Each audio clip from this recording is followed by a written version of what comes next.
जय श्री कृष्ण। राधे राधे।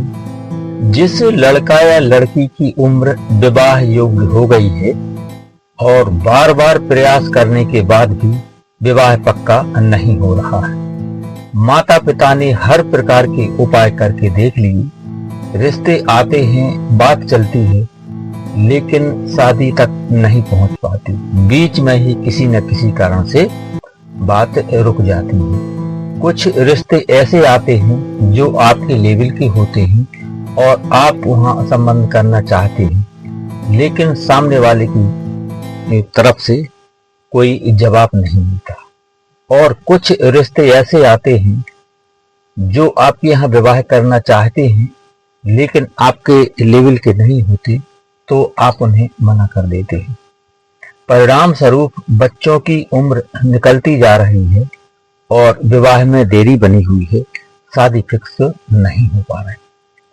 तो ये साथियों, यदि आपके साथ भी यही सिचुएशन बनी हुई है, तो कार्तिक पूर्णिमा के दिन किया जाने वाला यह अद्भुत और चमत्कारी उपाय आपके बच्चों के शीघ्र विवाह की योग बना देगा और विवाह में आ रही सभी प्रकार की विघ्न बाधाओं और बंधन दोष और ग्रह बाधा दोषों को समाप्त करके और तुरंत विवाह योग निर्मित करेगा।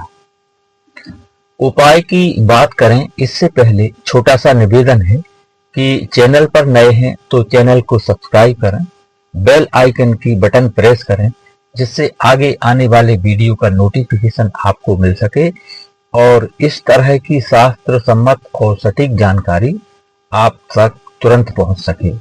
अपने दोस्तों और रिश्तेदारों को शेयर जरूर करें, जिससे उनको भी इसका लाभ मिले और आप इस पुण्य कार्य में भागीदार बन सकें। ज्योतिष, वास्तु या विवाह से संबंधित कोई प्रश्न हो तो कमेंट में लिखें। आइए साथियों, अब उपाय की बात करते हैं।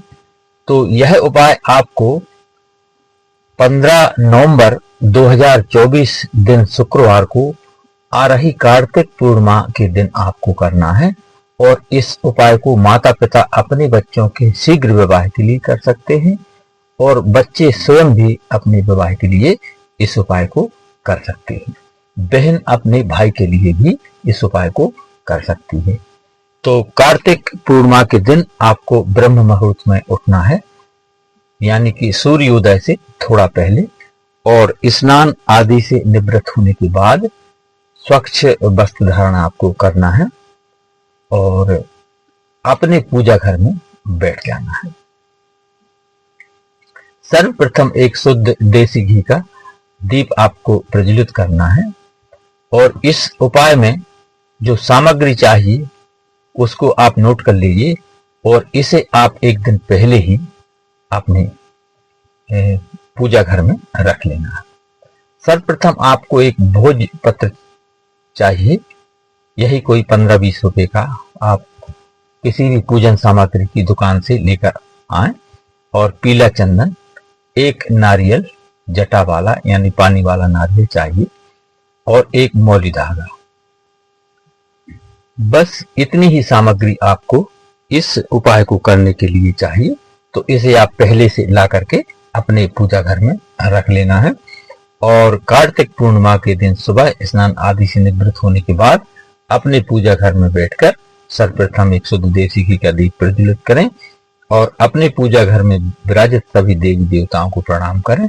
भगवान गणेश, श्री हरि विष्णु, भगवान भोले बाबा, श्री हनुमान जी महाराज, अपने इष्ट देवता, कुल देवता और पितृ देवताओं से निवेदन करें, उनको प्रणाम करें, नमन करें और इस उपाय को सफल बनाने के लिए उनका आशीर्वाद लें।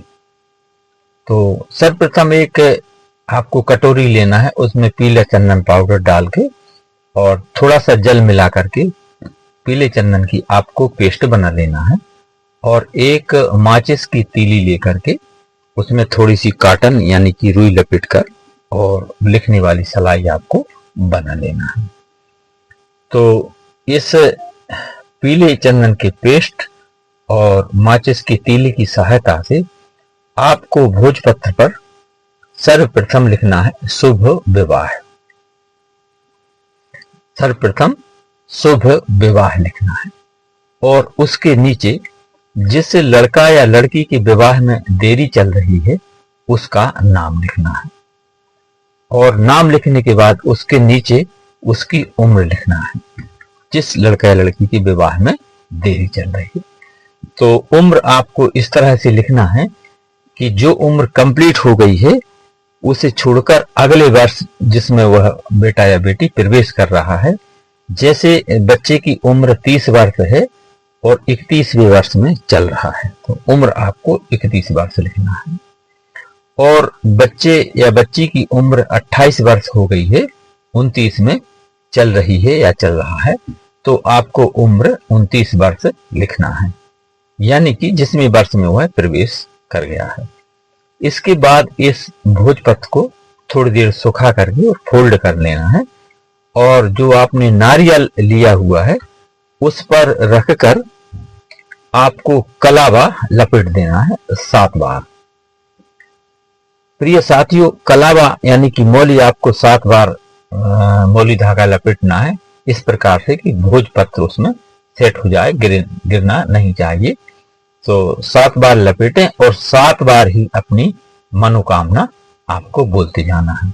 यानी जितनी बार नारियल पे आप कलावा से यानी मौली धागा से राउंड लगाते हैं, तो हर राउंड में आपको अपनी मनोकामना बोलना है, यानी बच्चों के शीघ्र विवाह की मनोकामना बोलना है भगवान के सामने। और यदि बच्चे स्वयं कर रहे हैं तो उनको स्वयं के विवाह की उनको मनोकामना बोलना है, और इसके बाद प्रार्थना करना है भगवान से। और जिस लड़का या लड़की के विवाह में देरी चल रही है, इस नारियल को उनके माथे से एक बार स्पर्श करा देना है, टच करा देना है। और यदि बच्चे घर पर नहीं हैं तो उनका नाम और गोत्र बोलकर माता पिता जो उपाय कर रहे हैं तो वह स्वयं अपने माथे से उस नारियल को स्पर्श करा लें।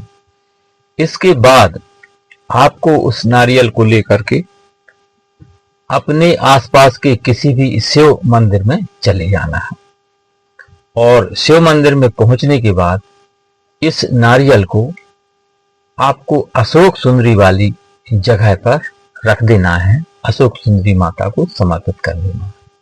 माता अशोक सुंदरी भगवान भोलेनाथ की छोटी बेटी है और यह विवाह की कारक है, यानी कि कोई भी वैवाहिक उपाय या वैवाहिक समस्या अथवा विवाह में देरी चल रही है तो माता अशोक सुंदरी की पूजा की जाती है।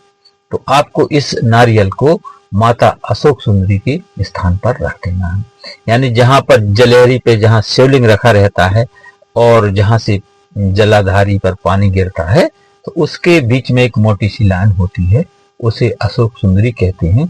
और माता अशोक सुंदरी भगवान भोलेनाथ की सबसे छोटी बेटी है।